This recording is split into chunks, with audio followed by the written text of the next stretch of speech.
నమో వెంకటేశాయ నమః. స్వామివారు 100 గిరిజాంబ గిరిపై మా స్వామివారు వెలిసి ఉన్నారు. 152వ కళ్యాణోత్సవం జరగబోతుంది. ఈవేళ 9వ తారీఖు 9/3/25 ఆదివారం రాత్రి 9 గంటలకి అంకురార్పణం ధ్వజారోహణం జరుగుతుంది. పూజలు చేస్తాం. దాన్ని మా గ్రామ ప్రజలు చుట్టుపక్కల గ్రామాలన్నీ కూడా దొంగ పెళ్ళి అని పిలుస్తారు. ఇది పూర్వం నుంచి మా మా పెద్దలు ప్రజలు రైతులు వాడుతున్న భాష ఇది. ఈవేళ దొంగ పెళ్లితో స్టార్ట్ అవుతుంది.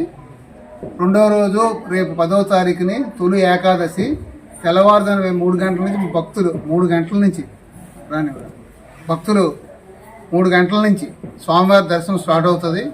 రేపు తొలి ఏకాదశి కాబట్టి అన్ని ప్రాంతాల నుంచి కూడా మా బుచ్చిపేట మండలం, అలాగే రావికత మండలం, చీడికాడ మండలం, మాడుగుల మండలం, చోడవరం మండలం, ఈ 5 మండలాల నుంచి కూడా స్వామివారి భక్తులు దర్శనం చేసుకోవడం.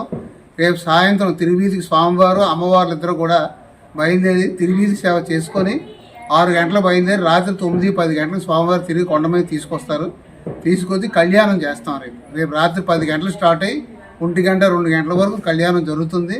కళ్యాణంతో ఆ రోజు ముగుస్తుంది. మళ్ళీ 11వ తారీఖు 3వ నెల 11వ తారీఖు మంగళవారం నాడు ప్రత్యేక పూజలు. 2వ రోజు స్వామివారి పూజలు జరుగుతాయి. 3వ రోజు 12వ తారీఖుని బుధవారం స్వామివారి తిరువీధి, మళ్ళీ స్వామివారి కళ్యాణం అమ్మవారితో కళ్యాణం అయింది కాబట్టి ఆ కళ్యాణం తిరువీధి మరి మా గ్రామంలో తిరువీధి అంతా చేసుకొచ్చి రాత్రి 10 గంటలకి సదస్యం అనే ఒక కార్యక్రమాన్ని మేము పంతులు గారు మీ అందరూ ధర్మకర్తగా నేను నిర్వహిస్తాం. అది 3వ రోజు ముగుస్తుంది. 4వ రోజు స్వామివారి ప్రత్యేక పూజలు జరుగుతాయి. 5వ రోజు నాగవెల్లి శుక్రవారం 14వ తారీఖుని. నాగవెల్లి అంటే కారణం ఏంటంటే వసంతోత్సవం. నెక్స్ట్ పూర్ణాహుతి చేస్తాం స్వామివారికి. మన మనుషుల పెళ్ళి అయితే కంకణాలు ఇప్పుకోవడం జరుగుతుంది. ఆ రోజు కూడా నాకు స్వామివారి కంకణాలు నాకు కట్టిన కంకణం, ఈ పంతులు గారు కట్టిన కంకణం అని ఇప్పి మనం ఎలాగైతే యానాలు చేస్తారో అలాగే మా గ్రామ ప్రజలు కూడా హోలీ, ఆ వేళ హోలీ వస్తుంది ప్రతి సంవత్సరం. హోలీ వస్తే రంగులు జల్లుకొని అందరూ ఆనందోత్సవాల్లో చక్రస్నానం స్వామివారిని మా ఏటుగట్టు దగ్గర చక్రస్నానం తీసుకెళ్ళడం జరుగుతుంది. చక్రస్నానంతో తీసుకొచ్చి రాత్రి మధ్యాహ్నం 3 గంటలకి స్వామివారిని కొండ మీద తీసుకురావడం జరుగుతుంది. ఆ రోజు మాత్రం విపరీతమైన 5 మండలాలు ఏంటి విశాఖ జిల్లా, అనకాపల్లి జిల్లా, పాడేరు అన్ని జిల్లాల నుంచి కూడా వచ్చి స్వామివారిని దర్శించుకోవడం. ఎక్కడ లేని జనం దగ్గరగా మాకు సుమారు 60,000-70,000 జనం రాత్రి 2 గంటల వరకు కూడా స్వామివారి దర్శనాలు జరుగుతాయి.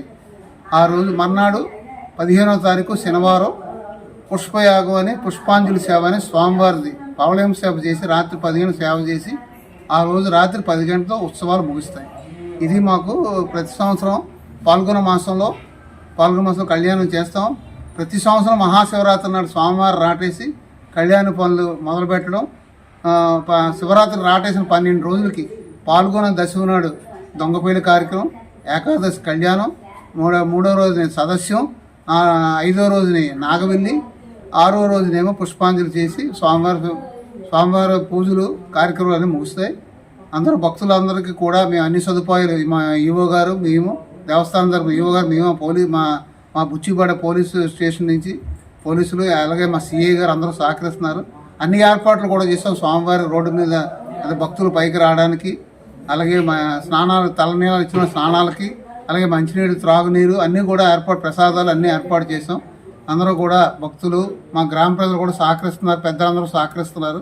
అందరూ భక్తులు కూడా సహకరించాలని ఈ ముగింపు ఈ స్వామివారి ఉత్సవాలు జయప్రదం చేయవలసింది భక్తులందరినీ కోరుతూ సెలవు తీసుకుంటున్నాను.